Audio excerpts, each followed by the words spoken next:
Salut les carabins, aujourd'hui on va parler des performances diagnostiques. Alors avant de commencer, j'aimerais que vous répondiez d'instinct à cette question. Est-ce qu'à votre avis, pour affirmer un diagnostic, il vaut mieux un test très sensible ou un test très spécifique?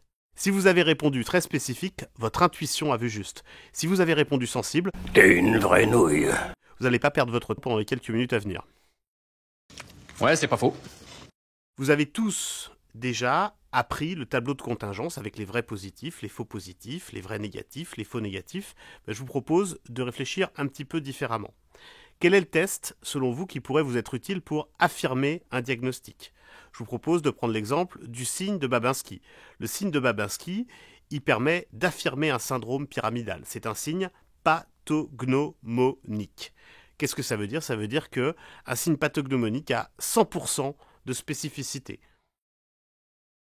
Eh ben, je sais pas ce que c'est, mais ça a pas l'air marrant.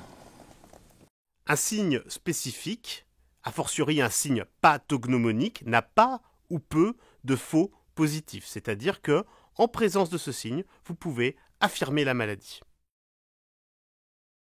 La spécificité, c'est le taux de vrais négatifs d'un test. Un test qui n'a que des vrais négatifs n'a donc pas de faux positifs. Et s'il n'y a pas de faux positifs, ce test permet d'affirmer la maladie. Vous avez bien besoin d'un test spécifique, comme le Babinski, pour affirmer un diagnostic.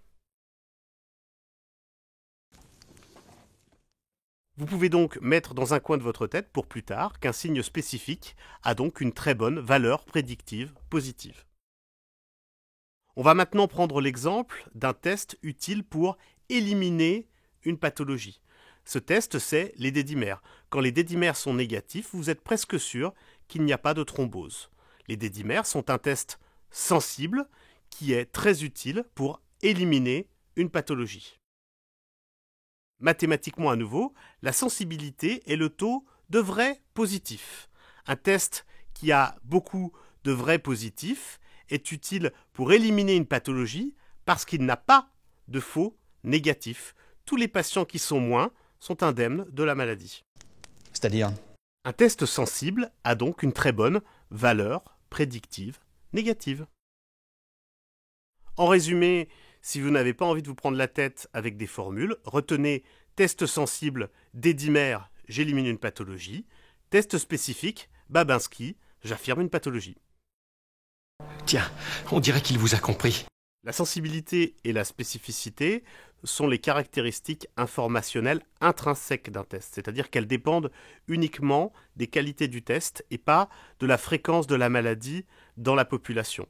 En d'autres termes, un test est acceptable si sa sensibilité et sa spécificité sont significativement supérieures à 50%. 50%, c'est la sensibilité et la spécificité d'une pièce de monnaie pour faire un diagnostic. C'est le hasard. Comment on peut savoir qu'une sensibilité ou une spécificité sont significativement au-dessus de 50%? Il suffit de regarder l'intervalle de confiance. Les caractéristiques informationnelles intrinsèques sont indispensables pour décrire la qualité d'un test. En revanche, au lit du malade, j'ai besoin de connaître la probabilité d'avoir une pathologie en cas de test plus ou en cas de test moins. Cette probabilité est définie par les valeurs prédictives. Valeurs prédictives positives et valeurs prédictives négatives.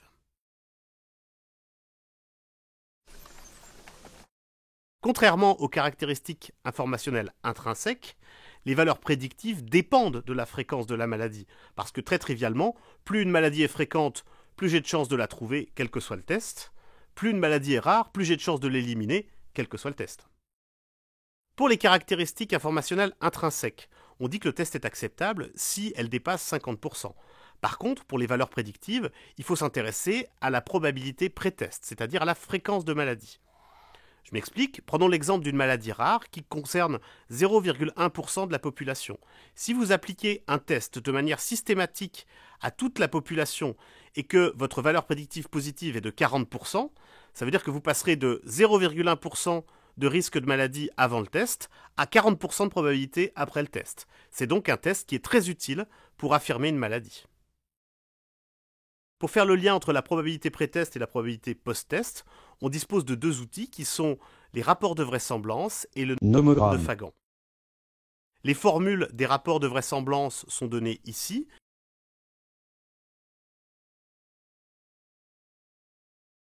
Les rapports de vraisemblance dépendent des caractéristiques informationnelles intrinsèques, et ces rapports de vraisemblance varient entre 0 et 1 pour le rapport de vraisemblance négatif et 1 et plus l'infini pour le rapport de vraisemblance positif. Voilà, là c'est pro, là je comprends. Les rapports de vraisemblance résument l'intérêt d'un test pour affirmer ou éliminer une pathologie. Si le rapport de vraisemblance est à la valeur neutre 1, ça veut dire que la probabilité pré-test est égale à la probabilité post-test. Le test est inutile. Si votre rapport de vraisemblance positif vaut la valeur 100, ça veut dire que le test a 100 fois plus de chances d'être positif si l'on est malade. Le test est utile pour affirmer un diagnostic.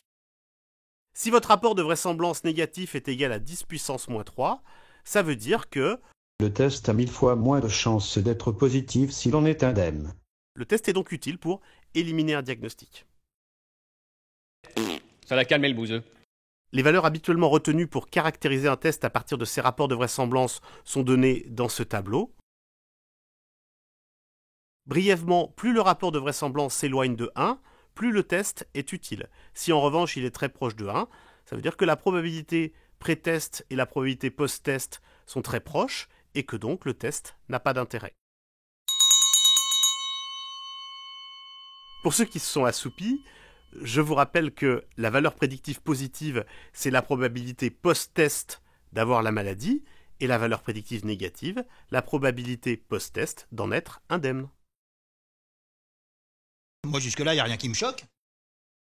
Il y a un outil graphique qui permet de synthétiser tout ça, qui représente sur la gauche la probabilité pré-test d'avoir la maladie, en d'autres termes la fréquence de la maladie, sur la droite la probabilité post-test, en d'autres termes la valeur prédictive, et au milieu le rapport de vraisemblance qui est la synthèse entre la sensibilité et la spécificité.